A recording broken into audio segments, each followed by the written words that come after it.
Working, there we go. Hi, how's everybody doing? Good. Well, welcome to the first breakout session of the 2018 Midwest Food Recovery Summit. Yeah. There we go. All of my speakers, go ahead and come up as I introduce you guys, or just stand up from where you're at. So I just want to thank our speakers for being here, and thank you guys for being here. I hope you enjoyed the Congressman's speech this morning. But we're going to get started. This is called A Fresh Take on Food Rescue. Before I begin, I'd like to remind everybody around 5, we've got our cocktail hour starting. It's there in the foyer. In the back of your badge, you should have 2 little wooden tokens. Those get you complimentary drinks. So you can use those tonight at cocktail hour, tomorrow, or during the cooking competition. So in this session, we're working on talking about how communities are doing with food recovery efforts. We have 3 panelists. We have Sara Roman. She's the manager of community engagement at the Lakeview Pantry, Chicago's largest food pantry. And in her role, she sources 1.6 million pounds of food donations from local community and corporate groups. In her time at the pantry, her focus has included building strong partnerships with local farmers markets, food producers, and fellow nonprofit organizations on Chicago's North Side. She received a bachelor's degree from Northern Illinois University and a master's in public service management from DePaul. And then we have Andrea Hills. She is the sourcing specialist with the Food Group, which is a nonprofit with an organization of fighting hunger and nourishing the community. Her responsibilities include purchasing food as well as soliciting donations of food with a focus on sourcing in ways that reduce waste in the food chain. She has a Master's of Science on International Food Business and Consumer Studies from the University of Kassel in Germany, and she wrote her thesis about food waste management in Minneapolis restaurants in 2012. She has since worked on a number of food-related projects in the Twin Cities. And last but not least, we have Adam Lowy. He is the founder and executive director of Move for Hunger, which is an initiative that has delivered over 10 million pounds of food to food banks nationwide. He proudly represents the New York City hub of the World Economic Forum's Global Shapers community and is the recipient of 2 notable awards. He was honored among Forbes 30 Under 30 in 2014 and was recognized as an Ashoka Changemaker in 2013. So those will be our 3 speakers. We're going to get started here with Sara. So I'll have her come up.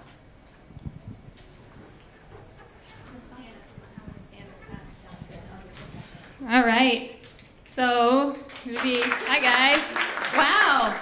I didn't say anything. I was going to say I'm going first of first. Do you guys have the clicker? So, forgive me if it's a little bit rough. I've been up since 4 and I'm like, it's nap time now. Yeah, so my name's Sara Roman, and as Leah mentioned, I work at Lakeview Pantry. One of my biggest responsibilities is in our food rescue. So I'm going to be discussing a successful partnership we have that's resulted in almost 200,000 pounds of food being rescued over the last 7 years. So we're going to talk a little bit, I'll give you a little overview of Lakeview Pantry, who we are, Green City Market, our largest farmers market partner, some of the benefits, the way we started off the program, the challenges, and then a few potential links. So we're keeping this kind of at a case study type level here. Hey, Lakeview Pantry, we've been in existence for almost 50 years. We're about to hit that mark right now. And we're currently Chicago's largest food pantry. We serve 2 neighborhoods, which include 8 zip codes on the north side of the city. So when you think about, if you know anything about Chicago, Lakeview is a pretty affluent area. The Cubs play in Lakeview, Wrigley is in there. But even in our community, 1 in 9 people are considered food insecure, and in Chicago overall, it's 1 in 6. So there's still a huge amount of work to be done. We serve about 8,200 people, and that is unduplicated. So whether someone comes in once, or they're coming in once in a year, or they're coming in weekly, we're only counting that once. I did not pull the dedupe numbers for you guys, but we see about a good amount of our clients coming in on a monthly basis. We're open for distribution 6 days a week out of 2 locations, and in addition, we have a home delivery program that is right now almost at capacity. So we're seeing a lot of need in our older clients. And as an organization, we have 2 vans. You'll see a picture of one of those later. And over those 6 days, we have 11 different routes where we have volunteers or staff members going out and getting food. And I say all this just to lay the groundwork. A lot of food pantries are much, much smaller. So when I go out to different things and I'm talking, people kind of expect that church basement, maybe handing out food once a month, once a week. We have an incredible capacity and incredible ability to help out in our community, but food rescue is scalable. So everything that I'm talking about here can be scaled up, can be scaled down. We're just working within the capabilities that we have to be able to help as many people as possible and rescue that food. Right. Our partner, Green City Market, is about 20 years old. They're also a nonprofit, and they currently host 4 weekly farmers markets in the summer, and then they have a bi-weekly one in the off-season in the winter, only one of those.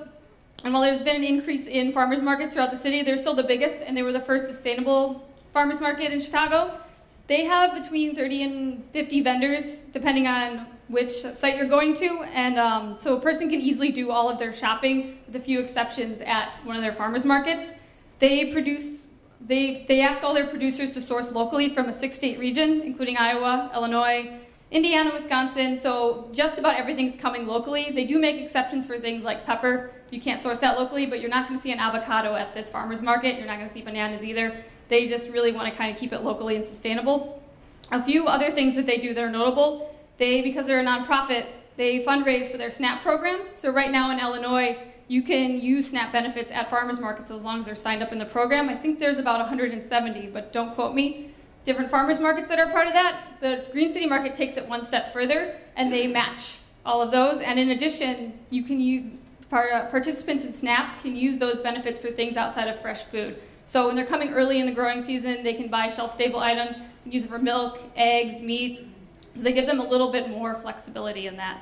I think we're doing questions at the end, unless you have a clip. Is that different from Double Up? They have their own separate program. So they have the funds themselves, and they can kind of expand on the Double Up, what they're doing. So yeah, it's a little bit different. Yeah, but it's just a little bit more. And then they also do a lot of nutrition and food education programming.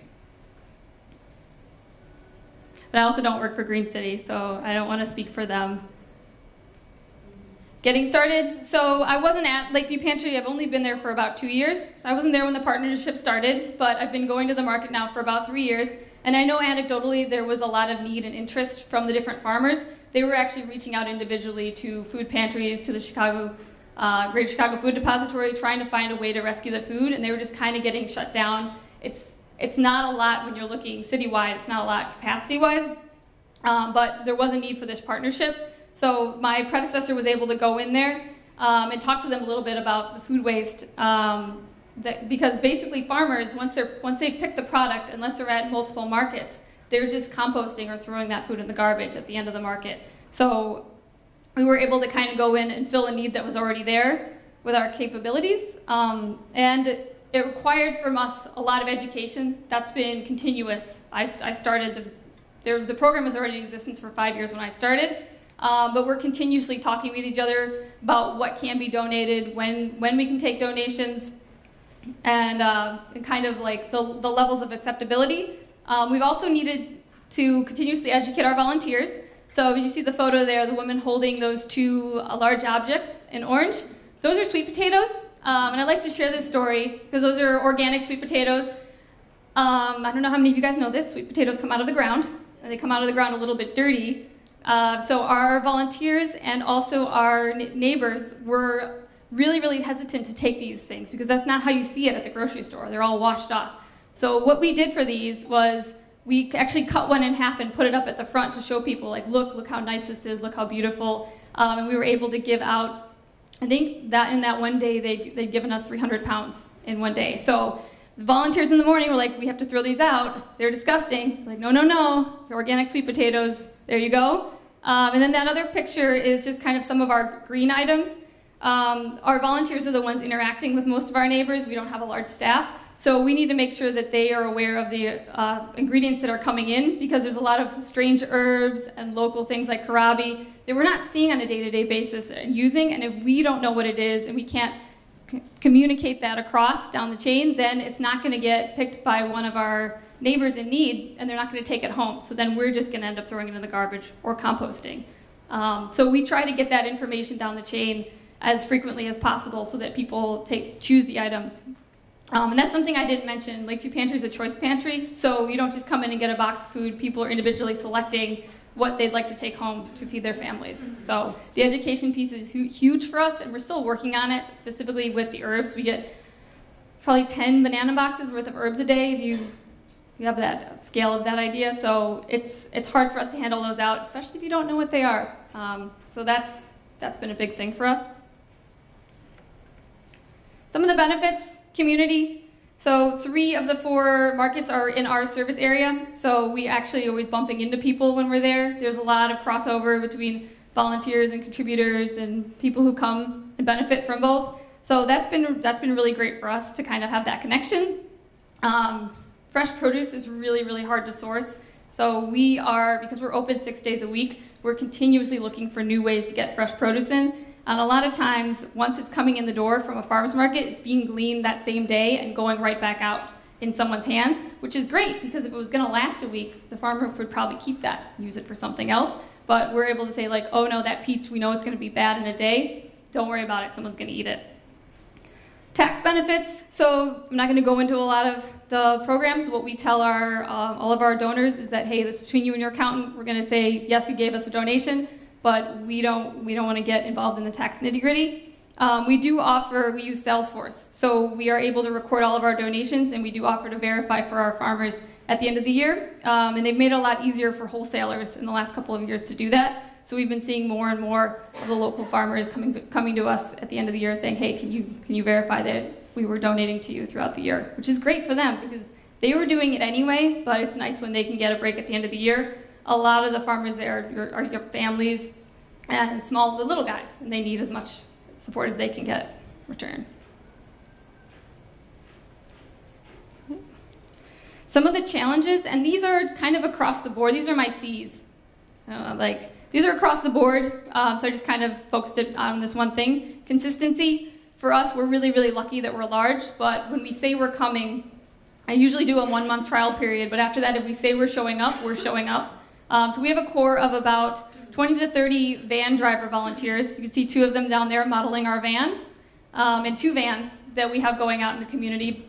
As I said, 11 times a week. And then on top of that, we also have staff members that are trained to do all those pickups as well. So that once we say we're coming to the farmer's market and they're planning for us, we show up. So that's been huge for us to be able to offer that kind of consistency. Capital, obviously we have quite a bit of capital. We have vans, we have our bins, we have a lot of extra things, baggies that we can use just to be able to fund this. We're very lucky that we're funded by our community very well to be able to go out and accept that food. There are other pantries in the area that will have volunteers go out with their own cars and do the same thing, and that works too if you don't have the capability to get a van. And then capacity. So at our farmers markets, we typically see between 700 and 1,000 pounds of food coming in, especially during the busy season.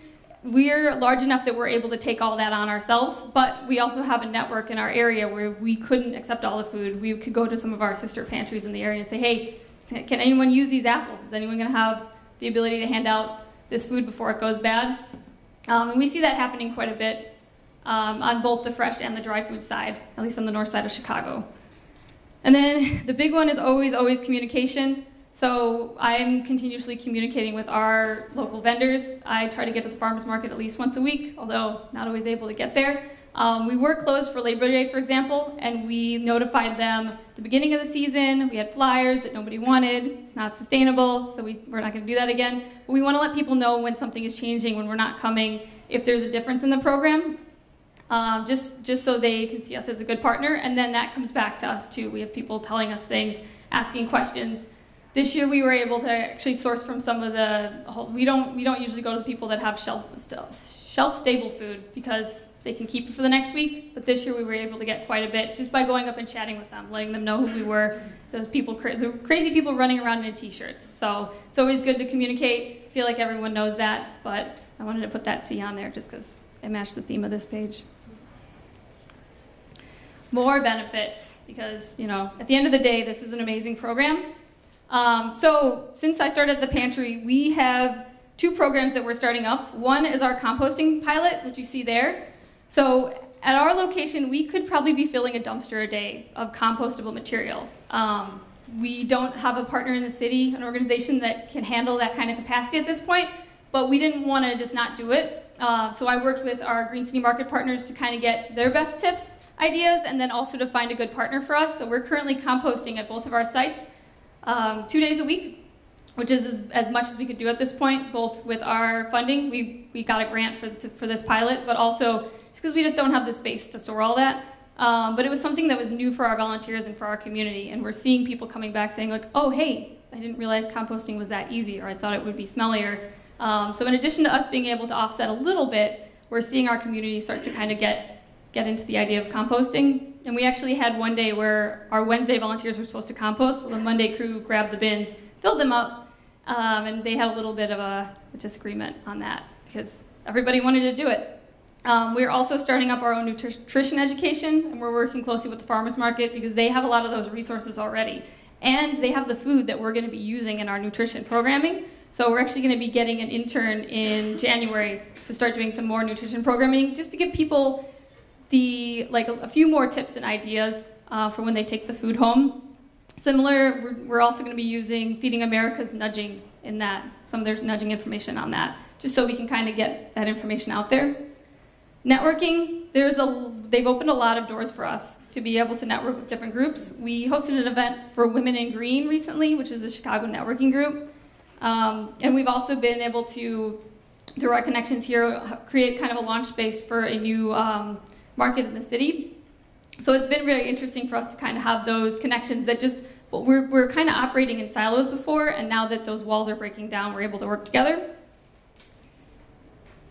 Fundraising, so we're really aware that Green City Market is also a nonprofit, so we're both trying to raise money, and we don't want to be competing in that way, but funders really like it when you work together, because then their money's going a lot farther. So we are able to highlight that quite a bit in our requests to get money. So for example, our composting program, the fact that we had people who had a little bit more expertise than us, that really helped us to be able to put ourselves out there and say, yes, we're going to be able to make good use of your money and give you something in return.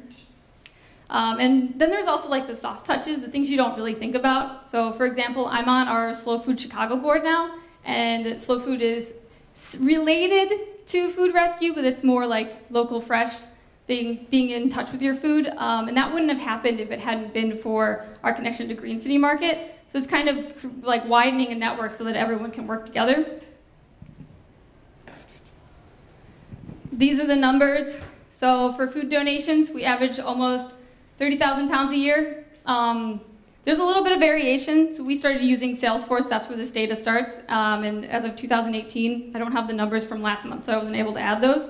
But Green City Market is consistently in our top 10 donors.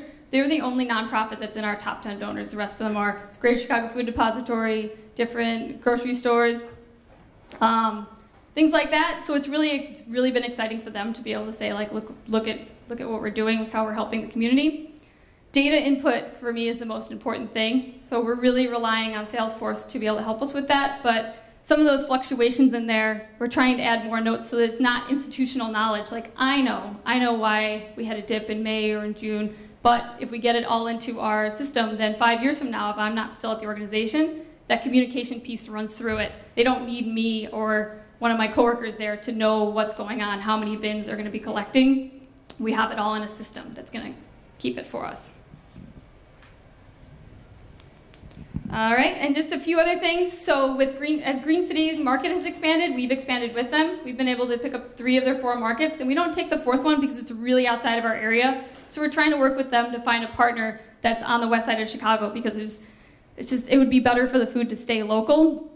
We've also expanded down into the Streeterville Farmers Market. This is in the center of the city, and there isn't a place that could pick up down there. So we started last year, we just went, had a conversation with them, and now we're pulling in probably 2,000 to 4,000 pounds or 100 pounds of food a week.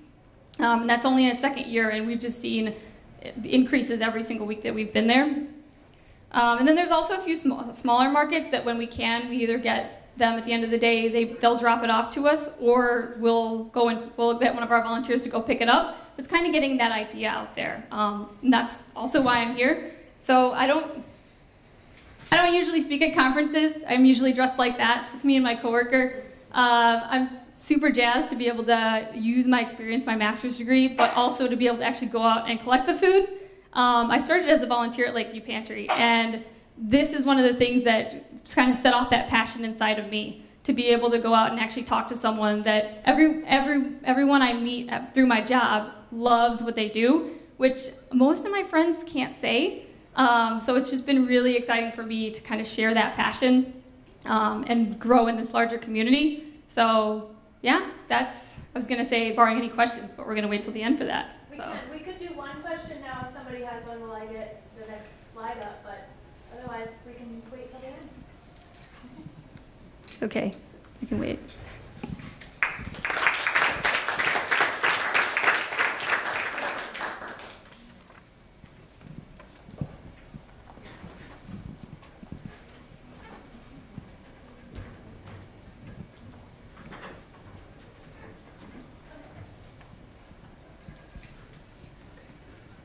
Hello.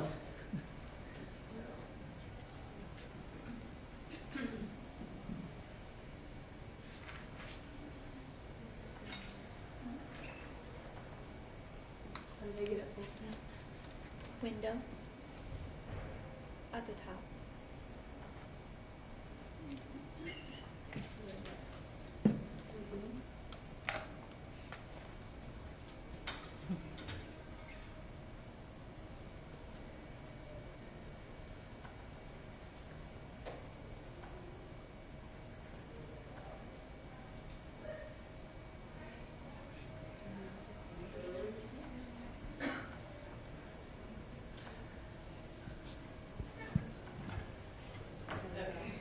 Sorry, guys.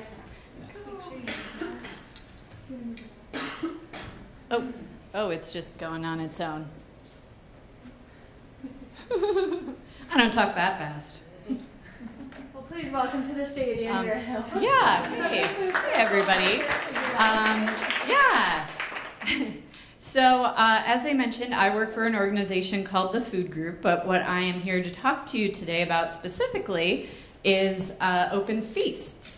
And Open Feasts is an event series that is collaboratively hosted by organizations across the Minnesota food system to generate awareness about the issue of wasted food and inspire change in our community. So just a little bit about the Food Group, who we are, what we do, what I do there. I'm going to move a little closer. So we're a Minnesota nonprofit organization. We focus on using food to strengthen community. Our mission is fighting hunger, nourishing our community. We do this through three main areas of programming. Our hunger relief support, this is kind of how we got our start. A group of food shelves came together and thought, hey, if we pool our buying power, we can get lower prices and access to other vendors. So we got our start as a food bank. Now we have a network of over 170 different food shelves and meal programs that we provide support for. We have a focus on health equity, providing nutritional resources, purchasing culturally relevant foods, that kind of a thing. Then we have our low-cost mobile grocery program, which is called Fare for All. And that program focuses on fresh produce and frozen meat, since those tend to be two of the more expensive areas in the grocery store. So we buy those items in bulk and pre-package them into produce packs and 2-size of meat packs. And then we go out to 37 different distribution sites throughout the Twin Cities metro area and into greater Minnesota. And we sell these packs at a flat rate, and it ends up being about 30 to 40% less expensive than if you bought those items in a conventional grocery setting. And then our newest program area is Big River Farms. It's an organically certified farm in a small town called Marine on St. Croix out by Stillwater, Minnesota. And there we provide both in-classroom and on-field training in organic and sustainable farming practices to historically underserved farmers. And my role there is I am the sourcing specialist. So I purchase all of the food for our hunger relief support and our Fare for All program, and then I also try to source as much free food as possible for our partners and try to avoid that food going to waste. So, how the Open Feast started. Back in 2016, a few folks and myself got together and we were awarded this serendipity grant to work on the issue of wasted food. To qualify for these grants, you had to be a cross-sector collaboration. So we had local government, nonprofits, and higher education involved. We hosted our food waste working group gathering in July 2016, and we asked the participants to write down any thought in their head related to food waste, a problem they saw, a solution they'd heard about, a group they knew was doing great work, an area they were interested in. And then you can see in this picture here, we grouped them on the wall and tried to identify some common themes. One of the common themes that came out of this was some kind of large-scale food waste awareness event. How many folks out there have heard of the Feeding the 5,000 events? Okay, a couple. So there's an organization based in the UK called Feedback, and they have a campaign they call Feeding the 5,000, where they support local organizations in hosting this big event to generate awareness about the issue of wasted food, and they try to feed 5,000 people off of food that would otherwise go to waste. So in early 2017, a group of us from all different organizations, local government, education, we got together and we started talking about this idea. Could we host a Feeding the 5,000 or something like it? Ultimately, we felt like 5,000 people was a lot. It felt a little overwhelming, a little daunting. None of us really had experience in event planning. We were all just really passionate about fighting food waste. So we thought, how could we make this a little simpler, but still have a big impact? And we happened to be sitting in a cafe where there was a poster for these Open Streets events. And Open Streets Minneapolis is another event series where they shut down major streets to motorized traffic for a day, and the community comes out on bicycles, on foot, roller skates, what have you, and they explore the community in a different way. So there's music, and there's activities, and there's food, and all kinds of fun stuff. And every event takes place in a unique community. So we approached them and said, hey, here's our idea. This is what we want to do. Can we tack on to your event? And they said, great. So we came up with this idea of this collaboratively hosted event series where we would attend 3 of these Open Streets events, and then we came up with the name Open Feasts. And we wanted each partner to be chipping in something to the events. So some folks could lend their time in the planning process. Some could give us tents and tables and chairs. Some helped with sourcing the food. Everyone had something to contribute. Their kitchen, their refrigerated truck. Yeah. So these are our 2017 partners, and I know these logos won't mean much to you folks, but I just wanted to talk a little bit about the diversity in the partners.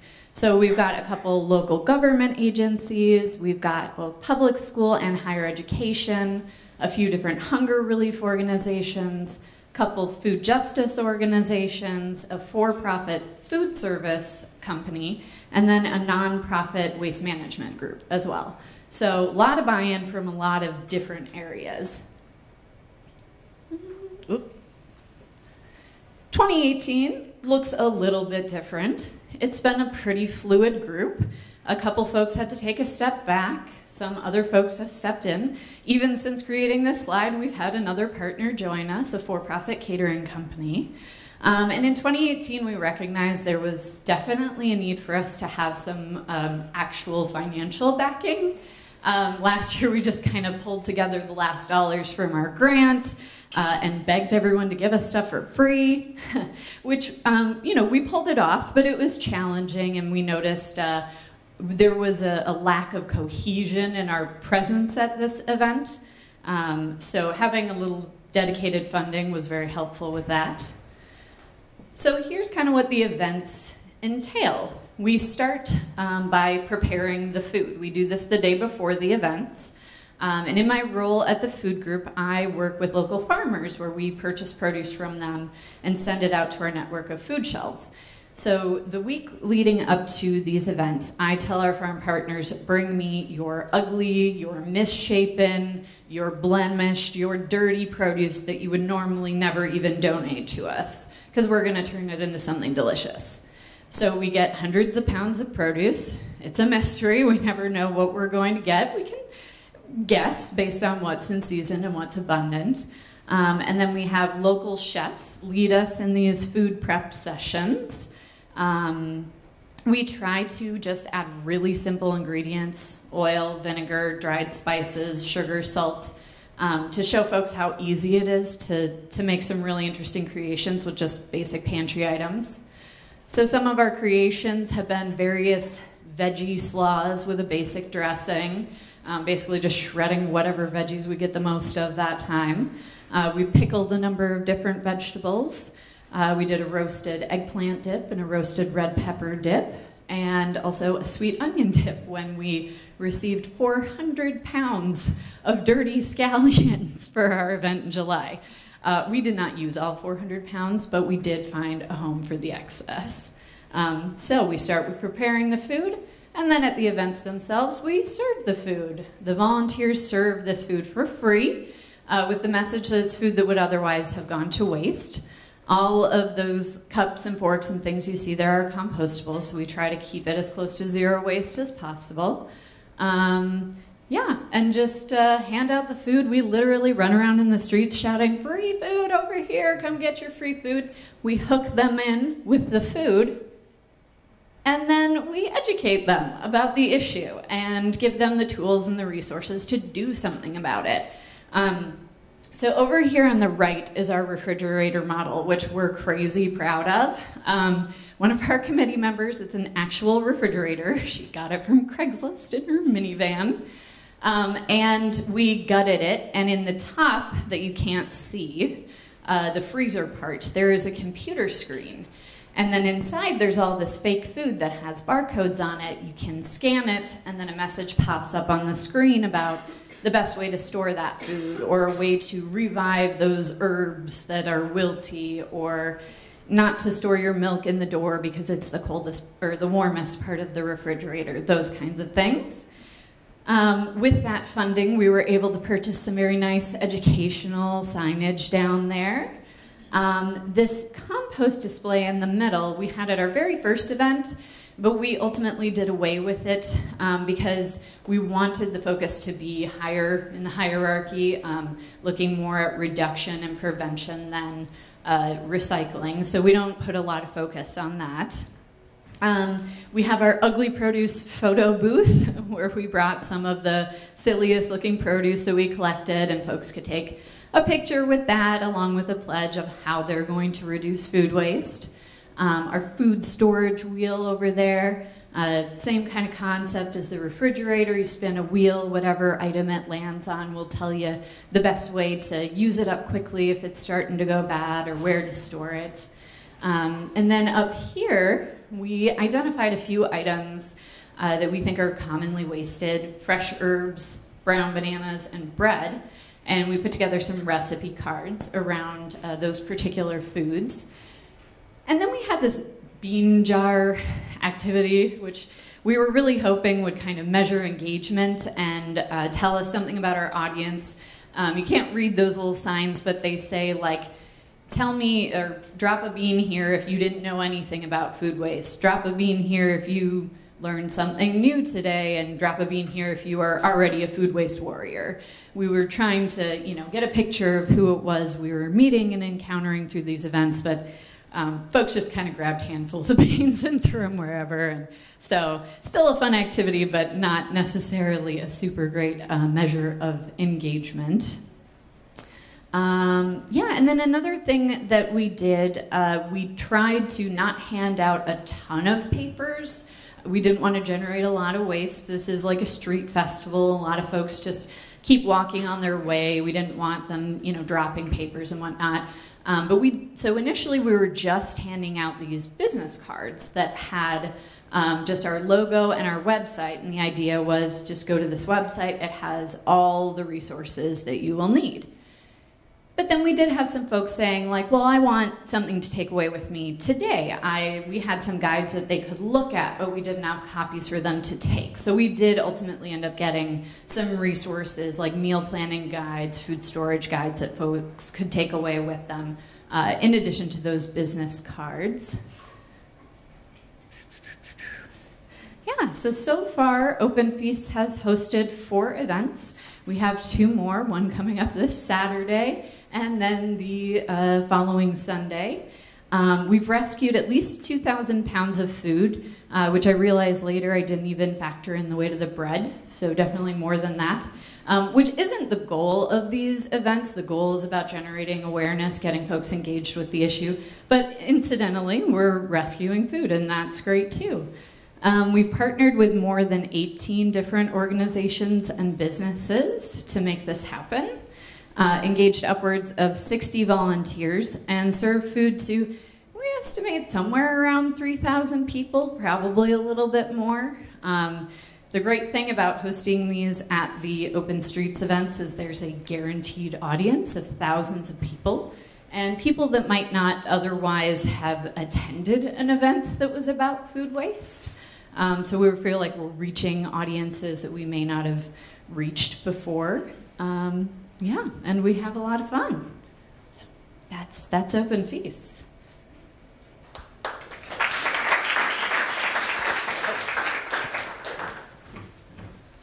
Thank you, Andrea.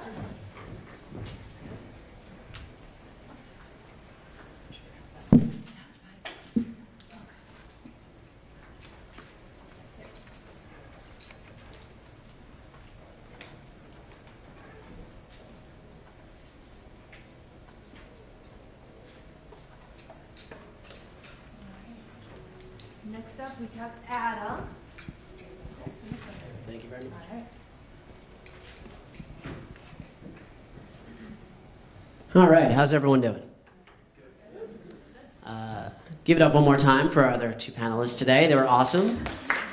Finding cool and innovative ways to get food waste education in front of people and actually making a difference. And I'm sure a lot of you in this room are also doing cool and innovative things. So I'm grateful to learn and talk to all of you guys after this as well. I wanted to give you a little bit of background about Move for Hunger, which is an organization I founded about 9 years ago. In doing so, I kind of want to take you through my journey and kind of how I founded it, where we are now, and really what our vision is as we move ahead. So my family has owned a moving company in New Jersey for about 100 years. Show of hands, who's ever worked on a moving truck before? None of you. I recommend don't do it. Dad had a moving company. That's what I did growing up. That's what you do. Thanks, Dad. It wasn't what I wanted to do. I went to college. I went to Arizona State University, go Sun Devils, where I studied marketing. That's actually me in a Sparky costume. That's a story for another day. But it was a great 4 years of college. And I graduated in 2008 with my marketing degree. I had interned for MTV, and that's what I thought that I was going to be doing for the rest of my life. 2008 was a great year to graduate. The economy dipped, nothing to do. Back on the moving trucks I go, until I landed a job with Mercedes-Benz, and they put me in charge of all of their sports marketing. Actually was the dream job out of college. They put me in charge of their golf program.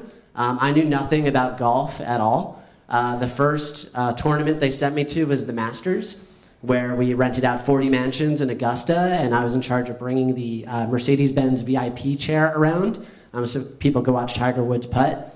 Pretty cool. And then they sent me to Hawaii for the Mercedes-Benz Championship, but after a while, I felt like I was just setting up golf tournaments for rich people, and it's not really what I wanted to do for the rest of my life. Which really brings me to Move for Hunger.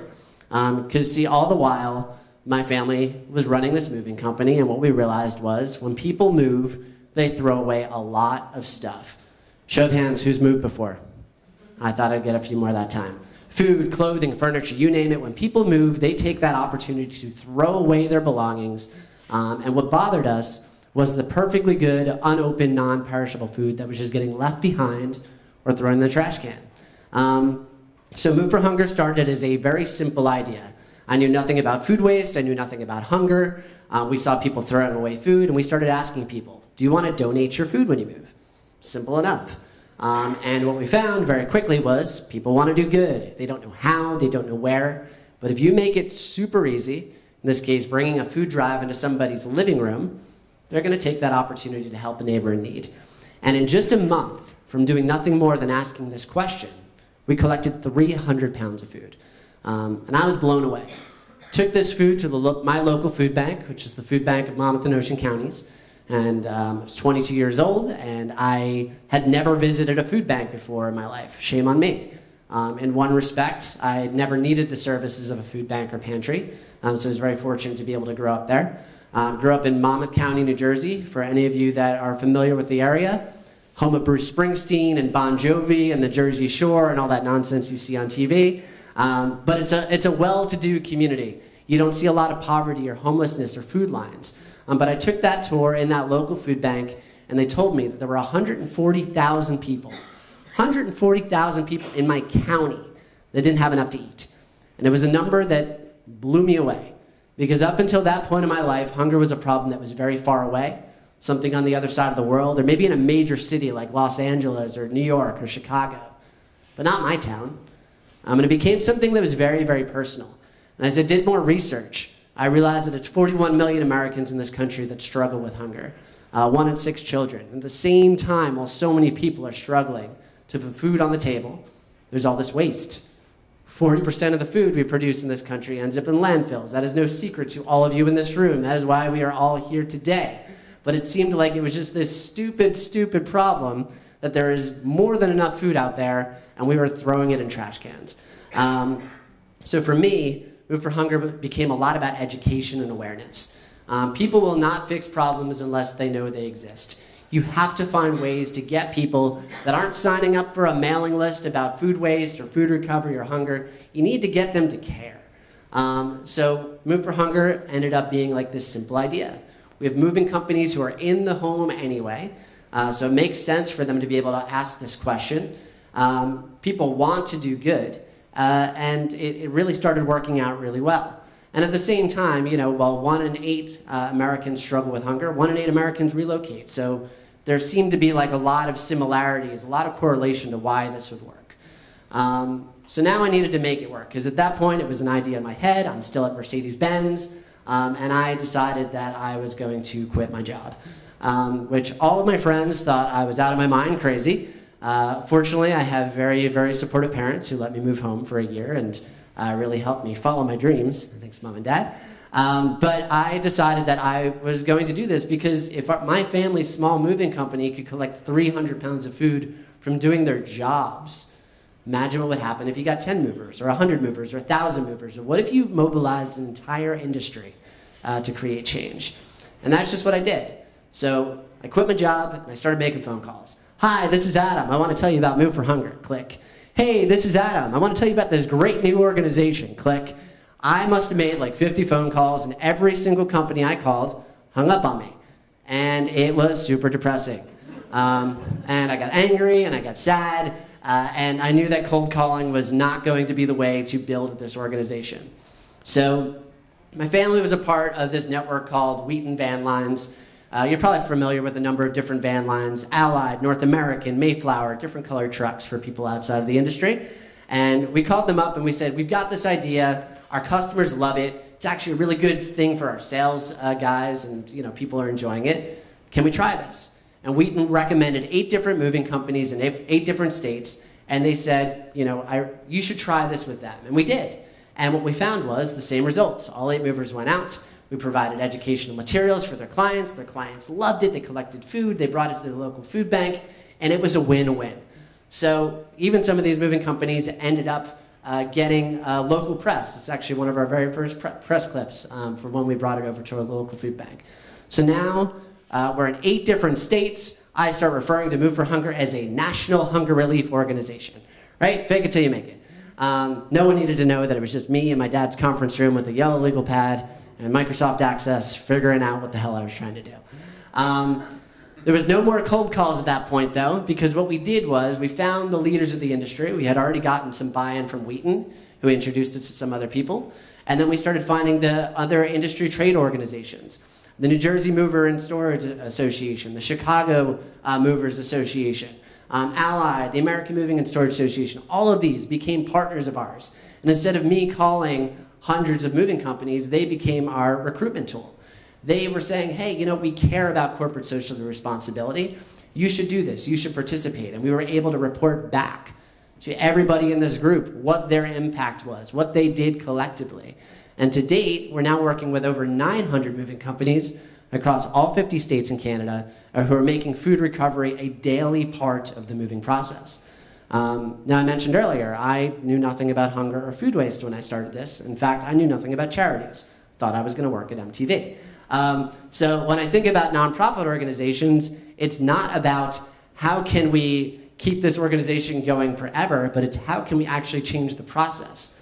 If I can get all these moving companies to begin to collect food each and every day, and I don't have to call them and I don't have to remind them, and then if my organization disappears and they've created these strong community relationships, you don't need me. You don't need Move for Hunger. And that's really what we're trying to create. As time went by, though, we found that the things that moving companies had, warehouses, boxes, crews, transportation, these are a lot of the things that food banks were using as well to either collect or distribute their food. So there were a lot of parallels here. Really, all we were doing was connecting the dots. We decided to kind of take that a step further. We had boxes and trucks at our disposal, so we started organizing food drives. We started with just a few. I think our very first year we organized 17 food drives, and I was very, very proud of that. Most of them were in my backyard. Today, this year, we're on track to do about 1,000 food drives all across the nation. Some of these food drives are with local schools and businesses.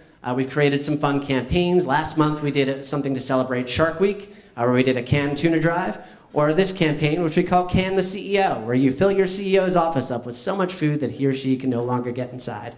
And if any of you know any local business companies that would like to can their CEO, we'd be happy to help you out. We also launched a race team, right? Because originally we were thinking, well, people raise money with races all the time. What a great idea.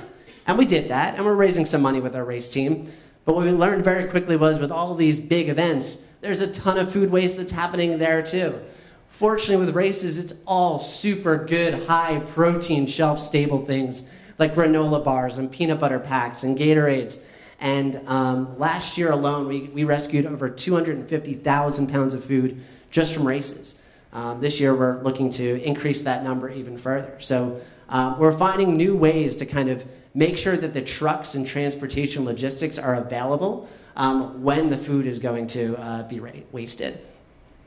To date, Move for Hunger has delivered over 11 million pounds of food to food banks and pantries across the United States and Canada. Last year alone, we did 2.5 million pounds, so that gives you an idea of how quickly we're growing each and every year. Our goal this year is to do 3 million pounds of food. And along the way, it's become so much bigger than just moving companies, because we can't just focus on one thing. We have to look at the system as a whole. So we expanded to work with real estate professionals, because we figured that they're out there ahead of the move, and if they can get more people to come to our website to find a mover, those people will be more likely to donate their food. Or we're working with corporate housing providers, because when people stay in temporary places, sometimes they're buying food and that's getting discarded. So working with companies like Sweet America and ExecuStay. We're teaming up with relocation management companies and working with huge corporations like Nike, Google, Facebook, GE, and writing into their relocation policies that if their employees are going to move, they need to hire moving companies where they can donate their food when they move, because they care about this type of thing. It costs them nothing, and it's an introduction to this issue of food waste and hunger. They care about these issues, and I am hoping that while I recognize that the non-perishable food items are not the massive amount of food waste that's occurring, this is our introduction to bring in some of the solutions that a number of you are proposing as well. Our newest program, which we just kicked off last fall, is what I'm super excited about, is with the multifamily housing space. Because not everybody moves with a full-service mover.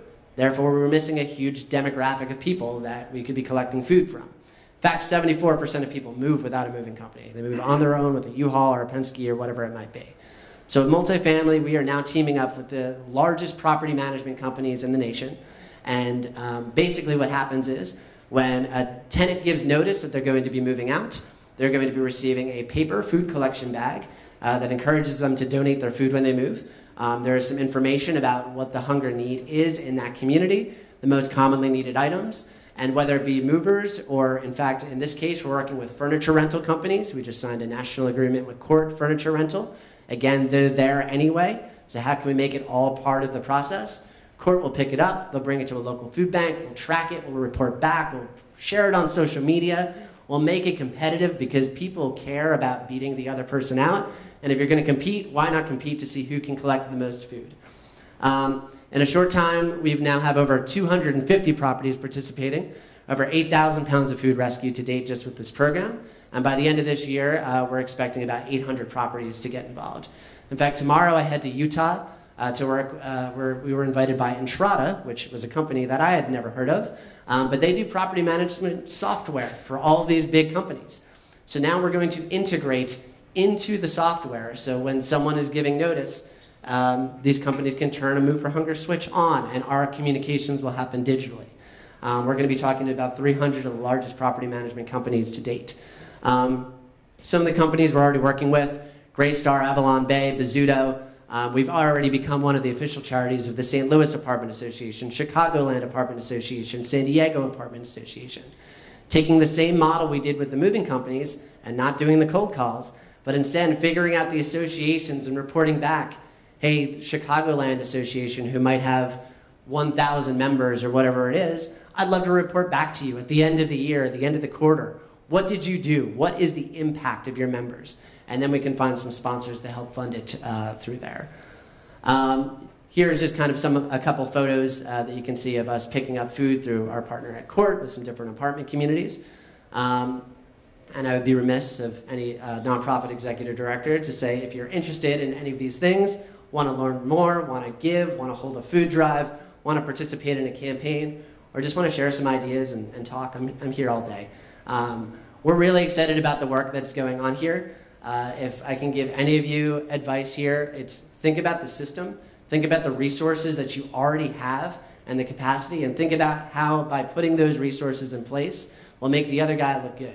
It's not about me, it's about my partner Atlas. How can I help Atlas share that they've fed 500,000 people this year? How can I help Sweet America say to their guests that we care about food waste, we care about the community, and we're going to give you the opportunity, the customer, to give back. My background is marketing. That's what I'm doing here. It's been really exciting, and it's been very collaborative, and I hope to learn a lot more from all of you here today. So thank you so much.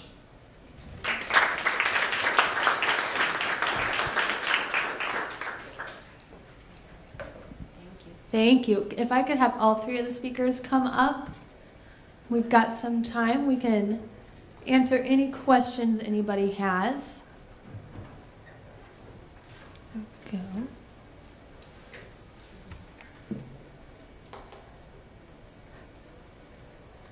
There we go. All right. Anybody have questions? Go for it. Well, a couple things. One, congratulations on all that you've accomplished. It's really exciting. As you were talking, one of the things, I was wondering if you did anything with vacation rentals, because that seems like a big waste stream right there. Yeah, we're not doing that yet. I think some of that might happen eventually organically through the corporate housing things and now within the multifamily. I think it's Marriott that actually does something with food recovery with their vacation rental properties, which is great. There's opportunity there, but we haven't figured out exactly how to tackle it yet. Because rather than sending transportation to, the goal is to kind of keep it part of the process. So we would be sending another trip. But if we can find a way to integrate into the clean out of what's already going on, yeah, it's definitely worth exploring. As far as the schools, I work with a lot of K-12 schools, and as Congressman Young mentioned this morning, I mean, with that kind of waste, that's what we see all the time in schools, like in Chicago. I work in Chicago.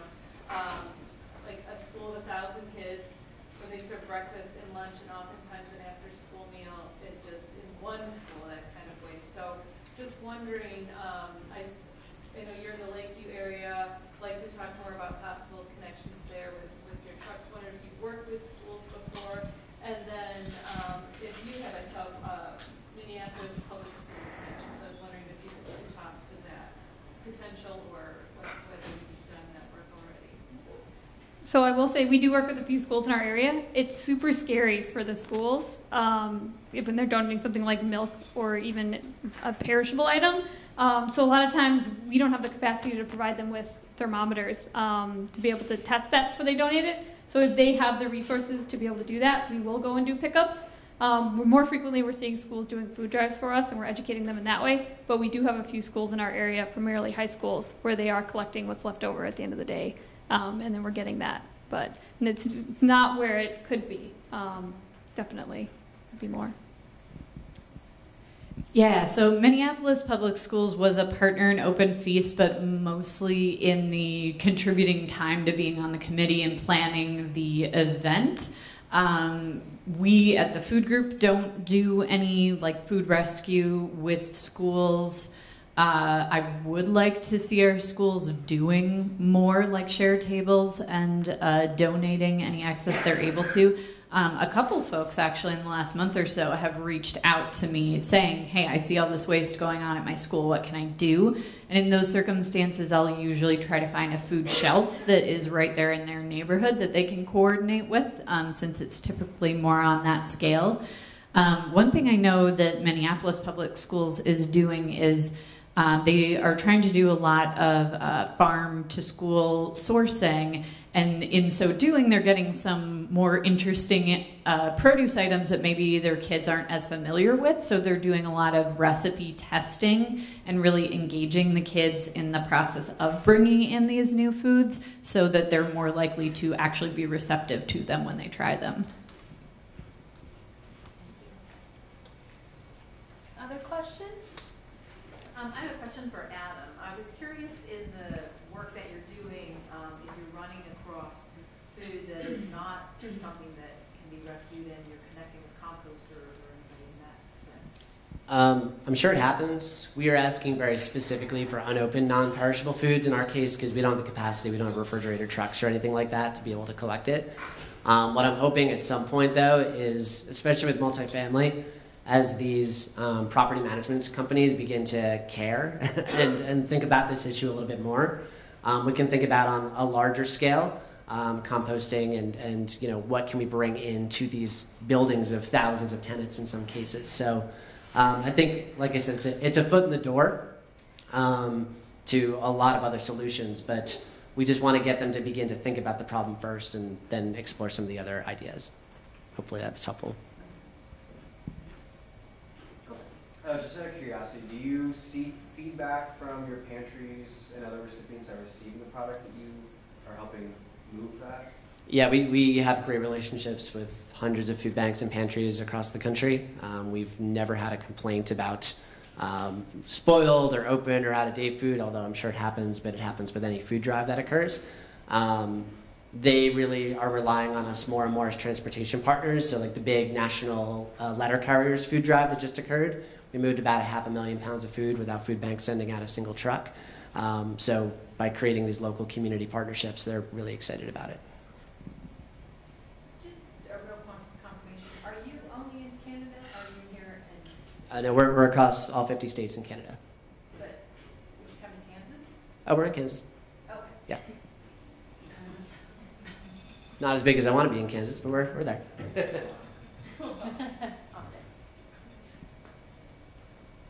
Shelley. So, Adam, I'm wondering if you're still living with your parents.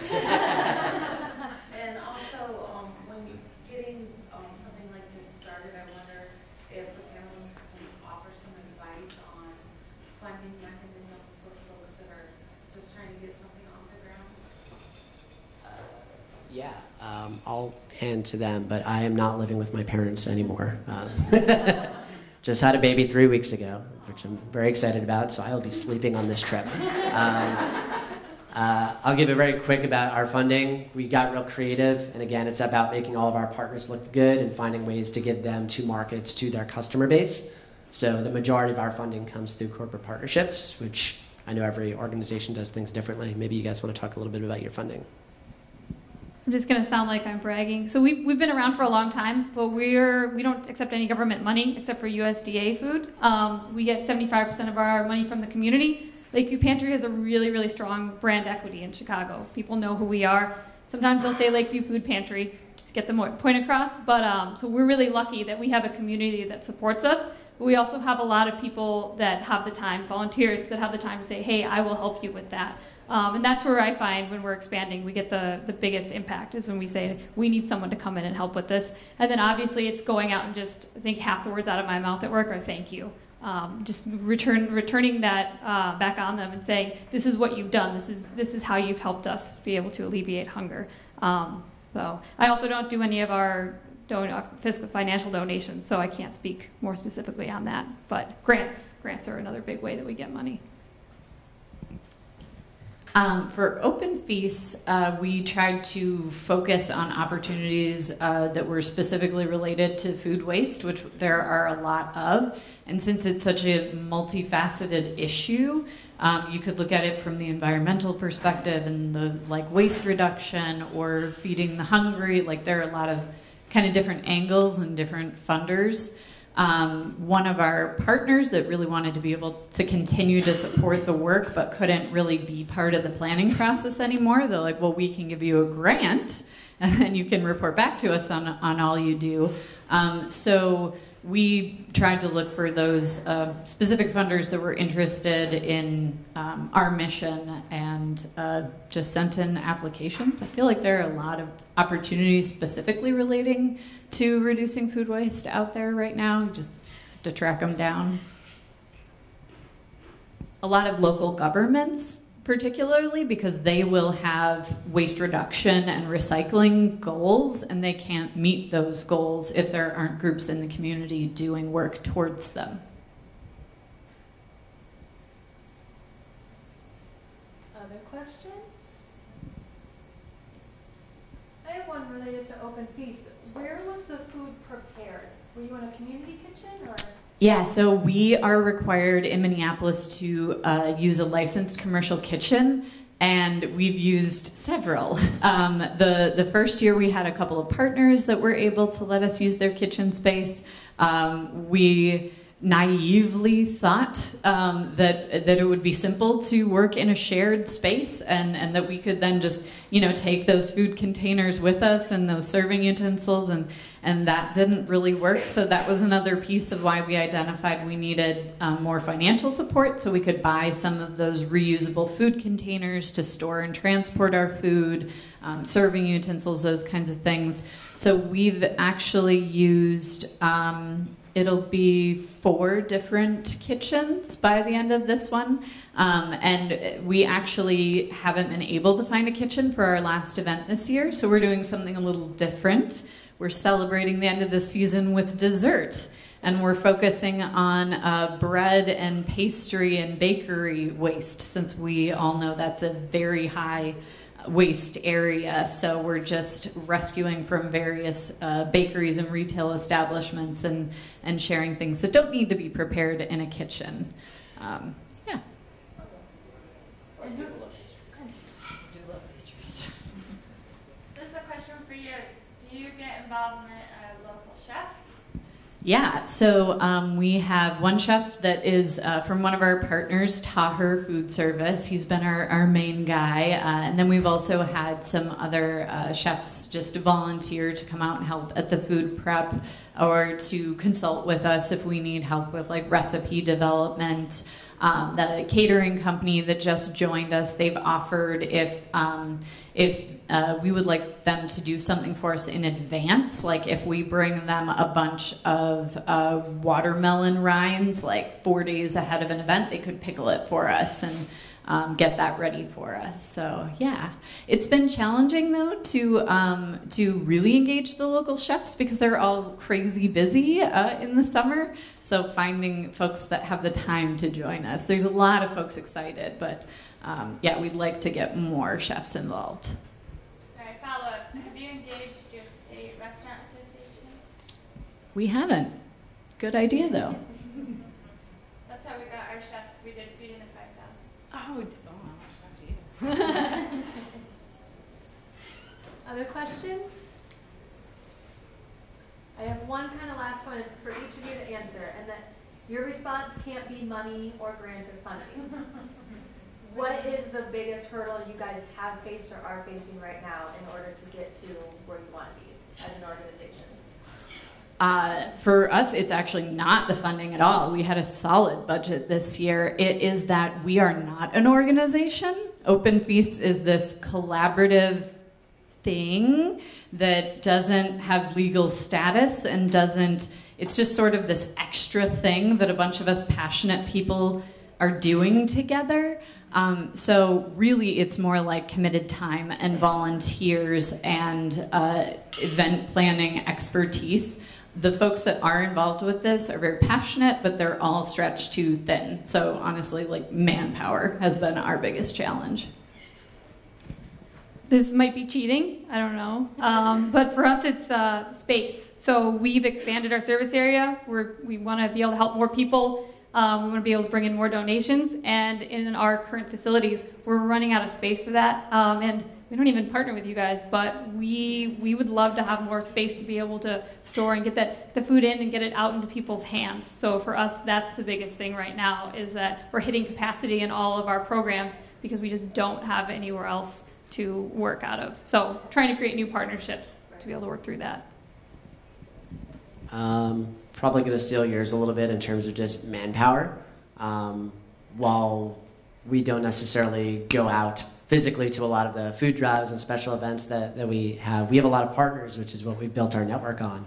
So going to all of the different partner events and being able to recognize and recruit and fundraise while we're all of these things, there's 13 of us full-time and some interns that really manage the entire US and Canada. Personally, I will probably go to about 30 different conferences this year. I'm leaving for one tomorrow, as I mentioned. But there are just so many more opportunities if we had more people. I know some of that ties to funding, but really it's I truly believe that if you want to create those strong relationships, you have to meet them face to face. You have to talk to them. That's the reason I wanted to absolutely come out here and meet so many of you as well. I haven't attended nearly as many food recovery, food waste conferences as I wanted to. Normally the ones I will attend are on the East Coast because that's easy for me. So this is me outside of the norm and excited to kind of figure out what more we can do in the Midwest as well. Thank you. Any other questions? All right, let's give our panelists a round of applause.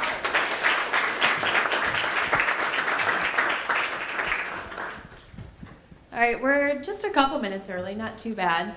So next up in this room, we have activating the business community to fight food waste. And in our other breakout rooms, which are past where we ate lunch, you'll take a left at the hallway, there's tackling food waste through local government. Those get started at 2:25, so thanks for joining us today, guys. Ooh, one more thing, I just forgot. If you have the app downloaded and you go to the agenda section for this session, you can rate the session and provide comments and help us kind of know how we did today. Thanks, guys.